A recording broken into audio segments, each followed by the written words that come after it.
funny, as I was thinking, I was like, oh man, last time we talked, I remember we were over Zoom because I think it was like the throes of travel being a little iffy, and I was like, oh, I wonder how much Vecna has changed for him. It was only last season. I know. It's wild though, but I think you had posted that you found your original Vecna folder, and I'm very curious what your initial understanding of the character was and how it's evolved to now going into this final season. Okay, so I have to be cautious about what I can give away, but I'll tell you about the process of the creation of that folder. It started when I had been asked to audition for the role of Vecna.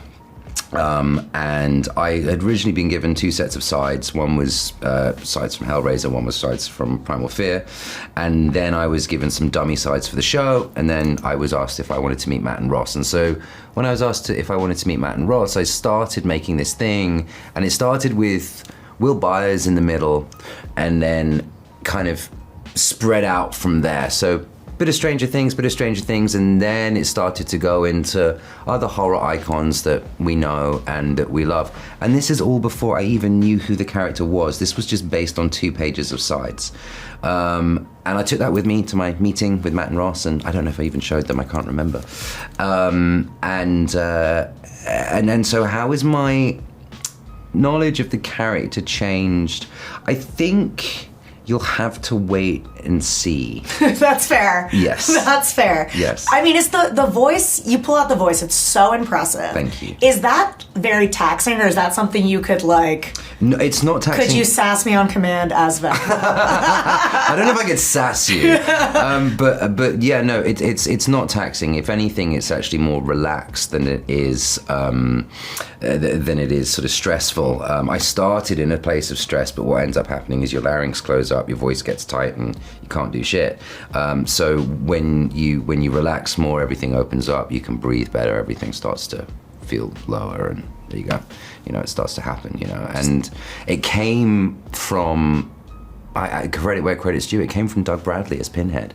That's where I was like, yeah, okay, I'm gonna start there, and then make sure that I can put all my emotions, feelings, resentments into that. I want to do it. What's the trick?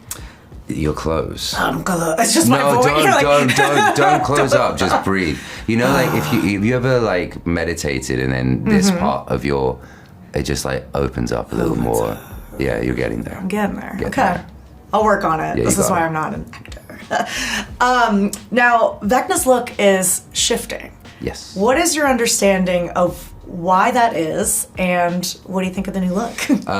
Well, as we saw at the end of season 4, Vecna suffered a fall and obviously was sort of almost burnt alive.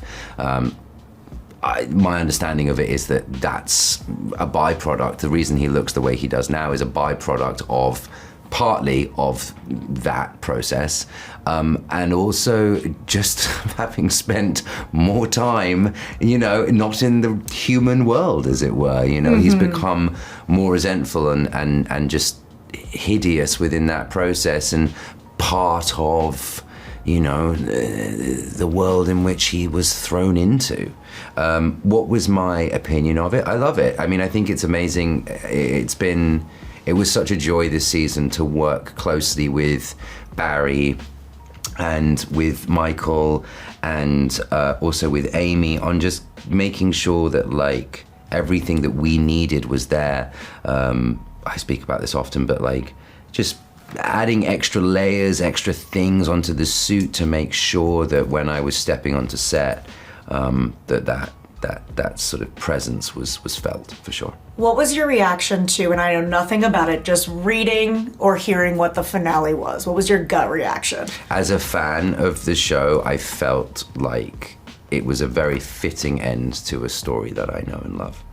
I love that. And then I'm going to shift into a spoiler question that I have. Do it. And I want to make it a clear break so everybody knows. Spoilers are happening now. Spoilers are happening now, episode 4. I will say, and this is just me giving my honest opinion, I always thought Will was kind of an underutilized character, and I was waiting for him to shine. And then he has this moment where you go,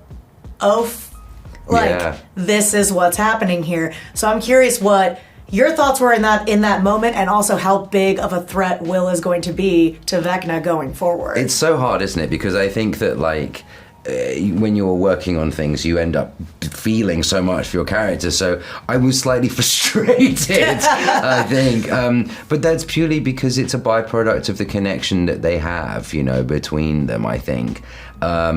It is very, very exciting to now almost have two adversaries rather than just one. Mm-hmm. And as you'll see as the show goes on, that becomes more of a vexation than it has been already.